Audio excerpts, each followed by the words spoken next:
In this episode of the Smart Community Podcast, I have a great chat with Andrew Funk, international keynote speaker and impact activist for people that are homeless. Andrew believes that work and active citizenship will end homelessness for and with those willing to participate in the process, which is why he created a model to end homelessness that embraces the concept of smart cities becoming even smarter. In this episode, Andrew and I discuss his background from teaching English through to digital consultancy and the very personal story of how he started Homeless Entrepreneur. Andrew tells us about the steps he took to get out of homelessness and why inclusive smart communities full of active citizens are so important. He tells us how he sees Spain embracing smart concepts and about the projects he's working on, including Homeless Entrepreneur and Afloat. We then discuss the importance of including people who are affected by the problems you are trying to solve, so as to avoid tokenistic approaches, and the 3 strategic pillars of how to do that: knowledge, recognition, and change. We finish our chat talking about the emerging trends of bottom-up solutions and citizens taking more of an active role in smart cities and communities. This month, we're focusing on the future. And I really wanted to include Andrew's episode in this as we focus on a future that is different to the one that we have now and includes the people with the most at stake. As always, we hope you enjoy listening to this episode as much as we enjoyed making it. Welcome to the smart community, smart regions, smart towns, and smart cities. It's where we live, work, and play with smart communities. The future starts today. Big data, smart mobility, emerging trends galore. The Smart Community Podcast is what you're looking for. Hello, Andrew. How are you today? Excellent. Starting my day. That's awesome. I'm just about finished mine, so that's exciting. Okay, let's jump straight in. And can you tell us about your background and what you're passionate about? Okay, well, my background, if we want to start, I'm American. I was born in St. Paul, Minnesota, and I'll speed it up a little bit. And I graduated from Arizona State in 3 years instead of 4 because I was excited about getting into the professional world. And then I flew out to Barcelona, Spain, and I tried to see what I wanted to do in life. And I ended up teaching English, something I wanted to do as easy, which turned into an English school. And then that branched out into digital consultancy. And then that turned out to where I'm at right now, which is Homeless Entrepreneur, which is an organization that helps homeless people become active working citizens. And that's through a string of events that are ups and downs. Unfortunately and fortunately, the moment before I created Homeless Entrepreneur, it was probably the worst moment. It was supposed to be my best. Basically, we had raised 300,000 euros and started up a new company. And my first son was supposed to be born, and he was born. And but that didn't work out. There was mismanagement with the funds, and that caused problems at home. And I found myself in a situation that everyone should know as homeless. So I had to solve my problem, and I decided to turn the worst moment into the best. And right now, this is what I'm doing. That's probably the fastest I've ever explained my life, but that's a very brief background of who I am. Obviously, I jump-skipped many things along the way. But what I'm really passionate about is the mission that we're working on, which is active working citizenship, which is how to help people find what they're passionate about and what they love and how to make that fit into society so they can make a living off of it and enjoy what they consider to be their personal and professional goals. Absolutely. So it's such an interesting background, and thanks so much for sharing. I'm really keen to hear what sparked your interest in this kind of, smart city, smart community space. I'm keen to dive into some of these steps to get out of homelessness and create the Homeless Entrepreneur. Tell us a little bit about that. What really sparked my interest regarding smart cities is a friend of mine named Renato de Castro. He was working with ITU, and he invited me to give a presentation at the AI for a Good Global Summit in Geneva, the United Nations. And I knew very little about smart cities and very little about artificial intelligence at the time. So I stopped everything that I was doing, and I started to immerse myself in smart cities and AI until I could actually have an intelligent conversation. So first it was kind of just like being introduced to it. not knowing too much. And what really helped me have a greater understanding was when I had the opportunity to speak with people like Roger Penrose. If people don't know who he is, he worked with Stephen Hawking and many other people there. And so I went up to all the keynote speakers. I had a plain white shirt and I had a marker. I had two. I had one that was red, one was black. And I said, could you please explain how you think AI could speed up a process of ending homelessness? And so basically I was able to pick everyone's brain. And then putting myself in that uncomfortable zone of not knowing exactly what I'm talking about, I was able to overcome my ignorance of AI and smart cities. So that was the first step, I would say, into smart cities. And since then, I connect with people with IoT, smart cities around the world all the time, just trying to figure out how to improve personal relations and professional relations with people in the community and see how we can add value. So I guess what sparks my interest most of the time would be people that inspire me. In this case, it was Renato. And then he introduced me to other people that inspired me as well. So that's pretty much how I got into the smart city community. Cool. So what is a smart city to you? A smart city or a smarter city is one that includes and involves all of its citizens, right? So a smart city promotes active citizenship. A smart city listens to its citizens and responds to them. So I really think that a smart city is one that takes into consideration all of its citizens, each and every one, and that's where inclusiveness should come into play. And there are obviously different definitions, but mine is one that makes sense to those that live in it. Wow, I love that. So simple, but so powerful. So why do you think that this concept is so important, particularly, in the work that you're trying to do? Well, basically because considering the fact that we believe smart cities are inclusive, it means that there are people that are being excluded and they don't have the rights. The policies aren't helping them be happier citizens, if you will. So the smart city concept for me is extremely important because it's probably the most democratic way of making sure that its citizens are heard and the people are focusing solving problems and not rule following, right? So smart cities solve problems instead of just saying, this is a rule, you have to follow it, which is the old-fashioned way of doing it. So if we're able to solve problems instead of just enforce rules, I think a smart city will create a better environment and ultimately, if you know the SDGs, be compliant with all 17 of those as well. And how do you think Spain is currently embracing this concept? I don't know. It's hard to say. I mean, the only time you ever really hear about it is in the news. So people talk about how much of a smart city Barcelona is. Maybe I don't feel it that much because it is. Maybe if it was less intelligent, I would be complaining more. But I guess I think it's hard for everyday citizens to really feel like the country's embracing it. It's hard to explain why, but I mean, they have like the Smart City Expo, which happens once a year here, so people go. But I have the sensation that it's being embraced by the elite and the top people that are making decisions, but it really hasn't come down to citizens yet. And I think that's also where Homeless Entrepreneur plays a very clear role, because we're bringing homeless people into these expos. We're bringing them into the conversations with people making these decisions. So I think right now the way it's being embraced is at the very top, and hopefully people will be able to hug some ankles sometime soon, because I have the sensation that it's not really reaching the citizens, and it needs to. So tell us about some of the projects and things that you're currently working on. There are various projects. One of them is called Afloat in Spanish. And what it is it's an entrepreneurial project in which we're helping end homelessness for one woman, and it will be for more afterwards, named Mercedes. And we have gotten so far 200 restaurants to sign up. They're recycling the cork from their wine bottles.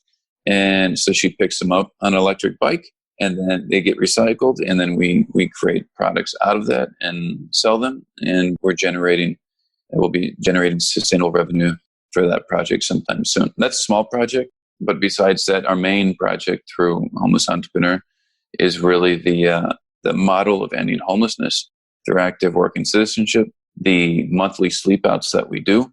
My favorite one personally is in Davos, which is 20 below zero on a teepee, which is quite cold. And then the speakers club that we have as well, which gives homeless people the opportunity to speak around the world in major platforms, on television, radio, newspapers. There are so many projects to speak, but the most important one for us is creating the opportunity for people that are being excluded by society to be able to participate. And what we always tell people in any project that we do is, instead of giving people leftovers, what's, at the very end, give them the best of what you have. And we try to do that in all of our projects. And the results is amazing because people are actually able to be inspired and motivated and participate, which is what we're promoting. And we were just talking about before, so you speak on this topic as well on stage? Yeah, well, we speak about it everywhere. Online, we have more than 100,000 followers and more than 1 million views per month. But I have 2 keynotes coming up, one in Finland, in Helsinki at the end of October for Smart City Nordic. And I will be discussing how to wake up both homeless people and the smart cities at the same time.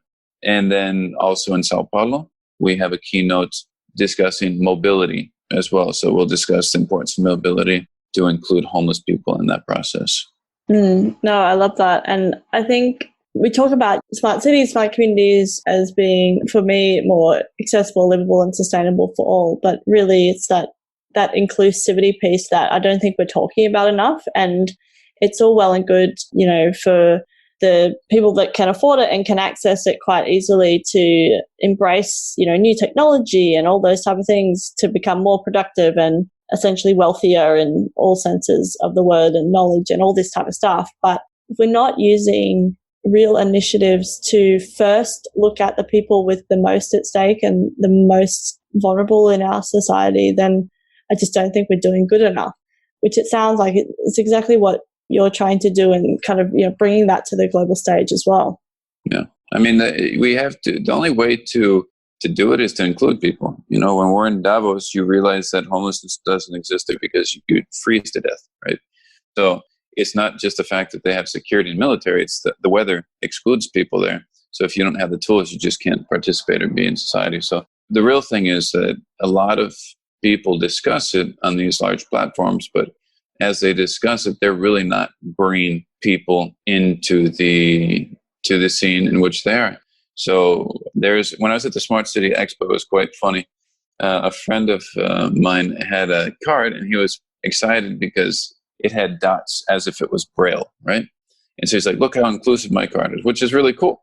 And then the blind woman that was there said, yeah, but the way that you have them punched is wrong. It has to be punched the other way so that way people can read it, right? So the fact that you actually include people in the conversation, they're going to turn everything around because they're going to make it make sense, which sounds funny. But if you don't include those that are being affected, it's never going to really ring true to their needs, right? So I think you have to invite, and it's got to be more than one. You just can't invite one person. You can't have one representative for all of these people. You have to start including them. So in my personal opinion, instead of just having one speaker that's affected, you should invite more people to the event so that way they can be included. Otherwise, you just create superstars of one person that was affected, which is inspiring, but you're really still not including them. Yeah, no, absolutely. I totally agree. It's kind of like the tokenistic nature of it, and is it really to include people, or is it just a feel-good exercise for the people organizing stuff? And I guess people do it with the best intentions, right? Yeah, the issue is we believe there are 3 strategic pillars: knowledge, recognition, and change. If people don't have the right knowledge, they're never going to be able to recognize how to participate in the change. So as good as your intentions are, if you don't have the appropriate knowledge, the right knowledge, you're never going to recognize how you can participate properly. So it's really important to improve that knowledge. And the way to do that is to speak with those that have it, learn from them. Just because someone has some disabilities that you don't have doesn't mean that they don't have knowledge that you need. Oh, yeah, absolutely. And I talk about, in the smart citizen, in the smart community, that it's not about a one type of citizen, the fact that there's smarts in every one of your citizens and they have this knowledge that you just need to give them the tools. But the only way they can use the tools is if they are accessible, if they are inclusive, and if they are a channel to the decision makers. So then they can actually have those voices in these conversations. Yeah, I mean, the tools help. For example, in Homeless Entrepreneur, we received a support donation from Samsung, and they provided smartphones to all the people in our program, which is amazing. So that is an extremely important and useful tool for them. And now we're trying to get an organization to provide free connectivity. So, I mean, these things make it easier to live in your city. And if we're able to make sure that the smart citizens have the right tools, we'll have smarter citizens and consequently a smarter city and smarter society. So how do you think we can better integrate across the different disciplines, governments, industry, and community? I would say democratizing the process, really. You have to figure out how to get entrepreneurs involved, how to get the municipals as well, find out how to get the right news out there and make sure that it reaches the audience. And also you can include people in the process by offering them jobs in it, right? So when you think about how to improve it, I would just say hire people to participate in the process. I mean, that's for me, that would be the most sensible thing to do, right? Because if they're in the project, they're going to be adding value to what's taking place. So I really think that you have to include people, and voting about things is one way, but working on them is another. So I would challenge cities to actually hire the people they want to help. And maybe that sounds strange, but I think that's probably the simplest answer and the best answer I could give regarding that one, which is hire those that you want to help, and you'll see how you're able to address their concerns in a much smarter way. No, I really love that. And I think it is a different approach, but it really makes a lot of sense. And because we talk a lot about, get people involved and the engagement piece or whatever. But sometimes at the end of the day, when you have to, you're basically living just to survive with the amount of bandwidth that you have left, and we need dollars. Like, we can only live on passion for so long. You can only eat passion for so long. It's one of the things I say quite often. And so if you want that real investment, then you have to invest in the people that you want to help, right? No, and the best way is to invest in their career. So if you give them something that's motivating and they get paid to participate, you're going to see them much more involved than if you pay them for not participating, which takes place for the most part, because with welfare and things like that, people get paid to be passive. So I personally think the best way to do it is to hire people. You can use AI if you want to figure out how to match them up with the best jobs. If we can use it for Netflix to improve our happiness, if you will, regarding watching movies, I think we should be able to do it related to tasks and choosing the right job as well. So hire the people you want to help, and I think the city will be much smarter. No, it's really interesting. Okay, so what do you think the emerging trends are that people aren't talking about enough? I mean, I would probably go back to probably the interest of citizens wanting to be part of the smart city, right? Because right now I think smart cities is pretty much just hanging out at the top of those making decisions. But I think there's a growing interest, especially among university students and probably younger professionals, to know what it is, to participate in it. And I would say what's not being talked about is the desire to take part in the smart city. Because keep in mind that the news that takes place is normally that which is getting paid for, or there's some important stakeholder behind it. So I would probably say the desire of the citizens to take charge and to really take a stronger role in smart cities. I don't think that's being spoken about. Normally when you talk about smart cities, I think people are thinking about the technology more than the citizens. So I would say the future generation's interest of participating in what a smart city is and what it will be. It's been so great to chat with you, Andrew. Thank you so much for coming onto the podcast. Thank you. I really just have one last question, which is, how can people connect with you? It's quite simple. I speak with people all over the world. For example, I speak with people in Australia and all over the place. My telephone number is +34 697-877-089. They can connect with me on WhatsApp there. They can give me a call if they want to. My name is Andrew Funk. You can find me in LinkedIn, Twitter, Instagram, Facebook. If you don't find me, it's because you haven't looked. So I would just say connect with me either directly through WhatsApp or through social media. And anyone that's interested in helping the world be a little bit better and would like to include homeless people in that process, please reach out to me. We're looking to raise funds, and we're looking to make a bigger difference this year. So special thanks to you guys and anyone listening and everyone listening, because opportunities like this open up doors to help people have an opportunity to be active working citizens. Thanks a lot. No, thank you so much for coming onto the podcast. And yeah, I look forward to our next conversation for sure. Me too. Have a wonderful day. You too. Thanks, Andrew. Bye. Thanks. Bye.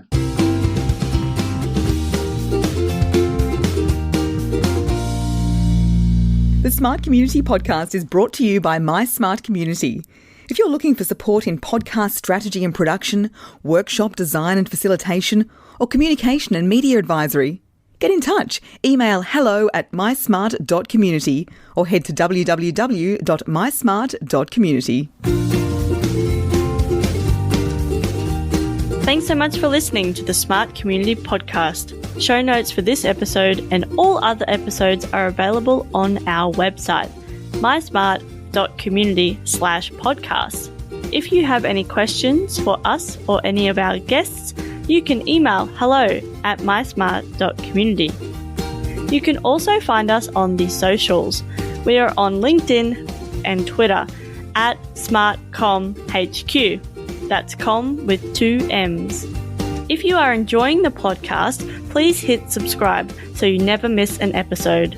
And we would love for you to leave us a rating and review at wherever you listen. This really helps us reach more ears and eyes, so thank you for your support. As always, we hope you enjoyed listening to this episode as much as we enjoyed making it.